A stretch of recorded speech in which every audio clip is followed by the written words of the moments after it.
நமச்சிவாய. திருச்சிற்றம்பலம். சிவாய நமக. சிவசிவாய நமக. எத்தனை நாட்களாக, எத்தனை வருடங்களாக உன்னுடைய வேலை முடியும் என்று காத்து கொண்டே இருந்தாய். அது முடியாமல் தவறிக்கொண்டே போயிருந்தது. எதற்கு, ஏன் என்று காரணங்களை எல்லாம் கேட்காதே. நான் சொல்கிறேன். 3 ஆண்டுகளாக நிலுவையில் இருந்த உன்னுடைய வேலை விரைவிலேயே நடைபெறப் போகிறது. பெரும் லாபம் உனக்கு கிடைக்கப் போகிறது. நீங்கள் எல்லாவற்றையுமே பெறப்போகிறீர்கள். உங்கள் மனதில் நேர்மறை எண்ணங்கள் இருப்பவர்களோடு மட்டுமே நீங்கள் பழக வேண்டும். உங்கள் வாழ்க்கையும் முன்னேறும்.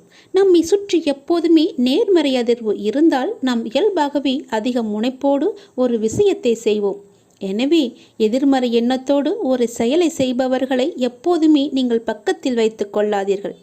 தெரியாது, நடக்காது, முடியாது, கிடைக்காது என சொல்பவர்களை விரட்டி அடித்து விடுங்கள். உங்களை நீங்களே உற்சாகமாக வைத்து கொள்ளுங்கள். உற்சாகமாக இருங்கள். சோகத்தை விட்டு விடுங்கள்.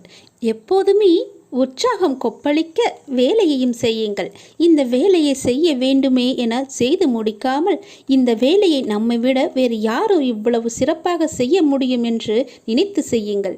வேறு யாரும் சிறப்பாக செய்ய முடியாது என்பதை மற்றவர்களுக்கு உணர்த்த வேண்டும் என எண்ணி நீங்கள் அந்த வேலையை பாருங்கள். நாம் இங்கு மனித களமேடையில் இறையால் அனுப்பப்பட்ட வேடதாரிகள். கொடுத்த வேடத்தில் அவனால் பணிக்கப்பட்ட வேலைகளை திறம்பட செய்ய வேண்டும். மிக அவசியம் இது. இறை வழங்கிய கடமைகளுக்கு மதிப்பளித்து எவ்வளவு திறம்பட செய்ய முடியுமோ அவ்வளவு திறம்பட செய்யுங்கள். மீண்டும் உங்களுக்கு வாய்ப்பு கிடைக்காது. ஆகவே கிடைத்த வாய்ப்பினை பக்குவமாக பயன்படுத்தி கொள்ளுங்கள்.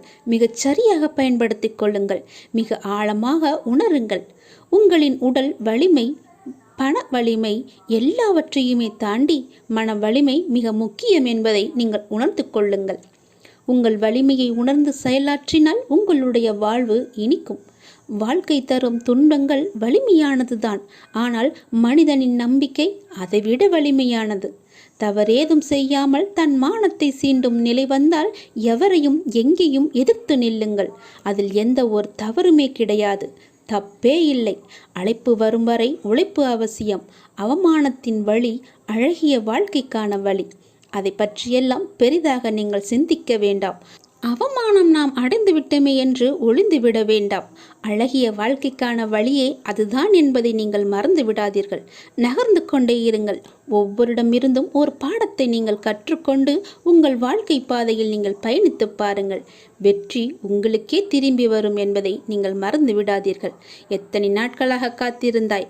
3 ஆண்டுகளாக காத்து கொண்டிருந்தாய் அல்லவா? அந்த வேலை இப்போது சிறப்பாக நடைபெறப் போகிறது. கவலையின்றி இரு.